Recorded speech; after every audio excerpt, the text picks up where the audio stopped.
Well, guys, it would appear as if King Belegar has hired Gotrek and Felix to help him out with this Empire army. Now, I don't know if that's the most lore-friendly matchup, but I guess there are circumstances in which this could happen because in the first couple books of Gotrek and Felix, actually, they're actually outlaws from the Empire, so they're kind of on the run. Granted, I don't think that the Empire and Karl Franz would be like, dispatch a full army with an arch-lector and greatswords and a steam tank just to hunt Gotrek and Felix, but they are kind of like bandits and are wanted, essentially, right? So it could happen. Also in the first book, which is Troll Slayer, which is a really fun book, very easy read. It's more of kind of a series of short stories, but essentially Gotrek and Felix go to Carrick Peaks and they have an interaction with King Belegar Ironhammer, which is mostly positive, so I think this could actually happen. Now, as far as the army goes, we're going to be having the glorious Dwarf warriors in the front line. And yes, I'll be losing against greatswords, but against like state troops and wider armies, they really just do the trick. And they're durable for the cost. And really what you do against greatswords is you actually use the Thunders to really take those bad boys down. And in reserve, once they get a little bit softened up with the Dwarf warriors and the Thunders, we pull in the Long Greaves with Great Weapons, which I'd like to use as kind of backline defense, because if the Empire does come in with like mobile threats, like let's say Empire Knights or Reichsguard, or sometimes even Demogryph Knights, which you don't see terribly often, they're just too high value and easy to snipe for the Dwarves. But Long Greaves with Great Weapons do actually have charged defense against large foes, so they can do pretty well against big targets as well. So two of those bad boys, but the real cream of the crop here is going to be our Goon Squad. So we have King Belegar Ironhammer. You guys obviously know what he does. He has the Revenge Incarnate for melee attack and weapon damage, but more importantly, we have Gotrek and Felix, and they are very, very strong. So Gotrek, of course, anti-large armor piercing. He's going to be good against Karl Franz, Boris Todbringer, good against beam tanks if you can catch them. But also, he's going to be very efficient at cleaving through greatswords. So basically, I'm going to be using him and Felix together to methodically just go after groups of greatswords and take them apart. They both have great AP values. Felix has a bonus versus infantry, and Felix also can heal nearby characters. So if you have King Belegar, Felix, and Gotrek side by side, Felix does have the Blood Oath, I believe is what it's called. Let's go and take a look here. And it does heal all nearby allies. So for example, in this radius, the Blood Oath would be healing Belegar plus Felix and himself, which is insane. It's going to be super hard to deal with. Now, the Empire does have the tools to pull me apart. So for example, if he could catch me in open field and get me with his handgunners and his meme tank and some sniping, it could be very bad. But it's a very, very nasty combo. So in the back here, we do have a Dragonback Slayer. It's going to be defending against mobile threats. I had to have something that could really kind of pin down big targets and hold them and do damage. So the Dragonback Slayers are going to be quite good at that. Now against the Empire, I was expecting some large threats. So I do have Gyrocopters with Brimstone guns, which are new and improved. These guys actually do have a bonus versus large now. So they'll be okay against greatswords. They have bombs against infantry, but more importantly, they're going to be super good against a meme tank if I can get close, and also quite good against a Hellblaster wagon and some other targets like that. But more importantly, I brought them to deal with like Cav. I was expecting maybe Empire Knights and greatswords and just kind of a swarming army. And I figured they're kind of a threat that can just sit there and really pick off those targets. But thankfully, he didn't bring too many cannons. Granted, the Hellblasters will be good. He does have handgunners and handgunners here, which I should be able to kind of deal with my Thunders, but I don't know. He has a lot of greatswords and swordsmen. I mean, that's a wide front line. 5 greatswords is going to be a lot for like 3 Dwarf warriors and 2 Long Greaves to handle, but that's what Gotrek and Felix are for. That's why Belegar hired them.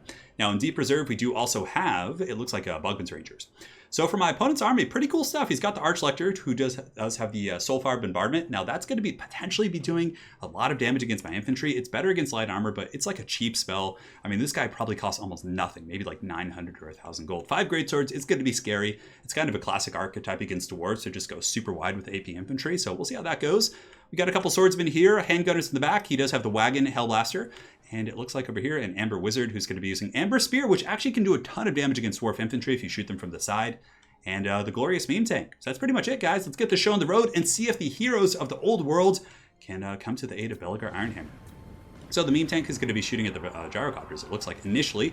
Gyrocopters are able to get some good harass here, and I figured, hey, these guys are going to be so tanky with the healing from Felix, so they're going to be charging in to meet the greatswords, and this is going to be a great engagement. So Felix and Gotrek leading the charge, Belegar coming in with the steel chair, and the greatswords are going to be taking a pretty heavy pounding. Down to 73 models, so they haven't taken too many casualties yet, or actually, yeah, they have. They start with 90, but yeah, they're getting buttered up pretty good. In the meantime, the crossfire from the Thunders is coming in, so I'm trying to delay the engagement against the greatswords for as long as I possibly can, because obviously once they get in combat, they're going to be pretty good against my troops.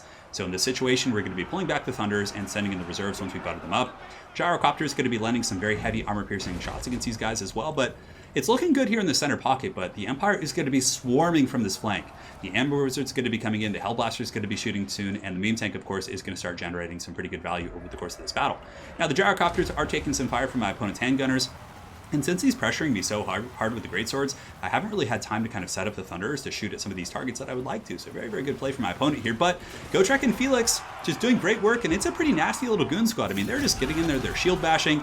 Felix is healing them. So if you take a look at the HP here, you can see they're pretty much all topped off. And as soon as they take damage, they're going to be getting that healing because they're close enough to Felix, which is so strong. I love that combo.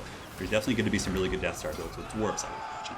So if we take a look up here, the great swords in the back have been fended off using the gyrocopters in a very defensive posture, because I know that if I overextend, the handgunners and the Hellblaster and those other troops are going to be able to pretty much take them apart, and it's going to be really bad. Over here, greatswords have engaged with Longbeards, but the greatswords were a little bit tattered from the initial engagement against the Thunders, taking quite a bit of work. But like I said, just methodically getting Gotrek and Felix and the boys and just kind of circling around and going after these guys. Now, a little bit of handgunner fire is going to be going after Felix, but he should be able to hide amongst the infantry here in a moment. And some of my Slayers, I tried to do a pretty big flank, but they've been taking a ton of firepower, and I'm really just trying to get on the handgunners. But more importantly, the handgunners are now running, and the gyrocopters, who have good AP values and also do have a bonus versus large, which are shooting against a large armored target, should be able to do some pretty good work against the meme tank. And you can see the bonus versus large definitely helps out quite a bit. Now, some great swords in the back are coming back in, should be able to temporarily shut down my Thunderers here, but I do see it coming, and I pull those guys back, and I switch around here and try and get some crossfire with these Longbeards and these Thunderers over here. So crossfire coming in, doing some work, and it looks like an Amber Spear may be coming down. I'm not sure what that was. I saw some sort of a magic effect. This is a great situation for me. So Gotrek and Felix are very, very tanky, and they're able to kind of occupy a massive force of the Empire. Granted, my opponent, a very experienced tournament player here, is going to be getting great swords and pushing past me, so he's going to be jumping on the Thunderers, and also is going to be surging with these great swords into my gun line. The meme tank has taken a little bit of work, and the Dragonback Slayers were actually able to finish off the steam tank, or finish off the handgunners here. Not fully finish them off, but did enough damage that they're pretty much a non-factor now. And my Bugman's Rangers, who I vanguarded in the Shadow Realm because I thought they could come in and finish off a cannon that would be left undefended or something like that. But now they're actually here, and they're doing pretty good work against the handgunners. So the Slayers are chasing down the meme tank. The meme tank is going to be Tokyo drifting into my forces and doing some pretty good damage against my guys, but the big thing that's kind of an issue for my opponent is I don't know what he has that can really deal with Belegar, Gotrek, and Felix. I mean, it's a new variable, right, that the Empire has to kind of take into account for. And also, let me put a bit of a disclaimer, guys. This is a matchup that has always favored the Dwarves. They've always had a really good matchup against Empire, so it's already very hard.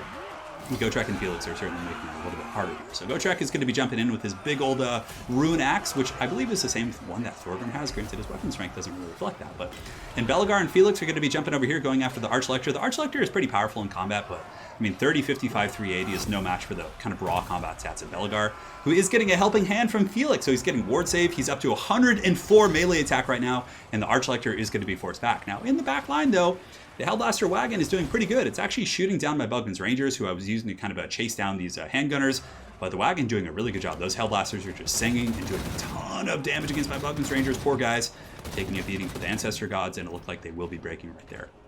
Now, the bounce power is going pretty well for me. The meme tank has been in the back doing work, but the gyrocopters, like I said, with that anti-large bonus, really makes a pretty big difference, and they were able to do some work and eventually drag down the steam tank with the help of these gunners here. We are going to be dropping some gyro bombs as well on these spearmen as they do advance and take out a ton of those guys. Brutal damage coming in, and the Dragonback Slayers, although there's only a couple of them left, will be slowing this advance, and more importantly, allowing my Thunders to keep shooting and going after the Archlector, who is a little bit buttered up. And it looks like he's actually going to be breaking right before this whole fire bombardment goes down. So it pretty much just clips the edges of this formation. Gotrek and Felix and company, the heroes of the old world. Belegar, Ironhammer standing shoulder to shoulder. You know, perhaps his Empire army, they were like Oathbreakers, or they made some promise to Belegar and then like abandoned him in battle. That's actually one of the first things in the Masters of Stone and Steel, which is the Dwarf Omnibus. There's a book, or one of the books in there, which I forget which one, I think it's Grudgebearer. There's a situation where like a dwarf army from Zufbar goes to fight against like an Orc Wa, and then the Empire like joins them, right? Or it's not like the Empire with Karl Franz, it's just like an Elector Count, just one of these like kind of minor lords. So he brings his halberds and spears and Empire Knights and things like that, and what ends up happening in that book is that the dwarves are like ready. They're like, all right, the orcs are coming. It's a big Wa, but we have the Empire by our side. They fought with us at the Dragonfire Pass with Sigmar. But what ends up happening is the Empire sees how big the orc was, and they're like, screw this shit, we're out. So the Empire basically leaves, and the dwarves like are barely just able to hold on. Grombrindle appears at the last second. The Ancestor, comes back to life essentially to help them. Well, did he ever really die is the question. But Belegar, or not Belegar, but the King of Zufbar gets attacked by the dwarves. They're losing horribly. A bunch of dwarves are dying, but Grombrindle comes in the last second and kind of saves them. But, at that point, the dwarves have like a huge grudge against that Imperial Elector Count. And literally a lifetime later, the dwarves come back to exact vengeance against that Elector Count. When he's dead, but his ancestors, the grudge stays. So there could be a situation in which this Empire army, perhaps the ancestor of this Archlector betrayed Belegar's people or something, and they come to settle a blood oath, and Gotrek and Felix just happen to get caught up in it all. That's pretty much how it happens in the books anyways, but hopefully you guys don't mind the little story time, but it's just kind of a fun thing. I really love those books. But yeah, the build is pretty good. And I honestly think it would do pretty well against a lot of competitive Empire builds. Now, one Empire build that might be a little bit scary for this would be like cannon spam. So if the Empire came in with like 4 cannons and just like shot the gyrocopters out of the sky. But again, you'll have the aggression and the Bugman's Rangers and a couple other tools to advance. I think this build could actually be pretty good. Now, Belegar is one that could be interchangeable for like a Runesmith, just to get the Rune of Wrath and Rune, which slows are just super crucial in this matchup. But I don't know, I really like the gyros. I think they're pretty good against Great Swords, they're good against Empire Cav, against meme tanks, wagons. A little bit weak against cannons, but if you play them correctly in juke, you should be able to potentially dodge those shots, so there is something to be said there. But I'm really looking forward to, over the course of the next couple weeks, exploring how competitive Gotrek and Felix can truly be. And I do think they're both very good. I think they have their niche matchups. I think Gotrek's going to be great for Bretonia. I think Felix will be really good for pretty much every matchup because of his ward save and his healing. But yeah, we'll see. So, well played to my opponent, XMT Flying Taco. It was a very fun build he brought. Obviously, he was having a little bit of fun as well. We were trying out new builds, not the most competitive showcases as far as like factions go. But honestly, this could be pretty scary against Dwarves. I'm thinking maybe it is a competitive build. I'll actually have to ask him if it's worked before. But 113, 51 on the main tank. Yeah, I don't know. It was pretty cool, and it was a fun showdown for sure. So well played to Flying Taco. Hopefully you guys enjoyed this Dwarf vs Empire match, and we'll see you guys on the other side. Take care.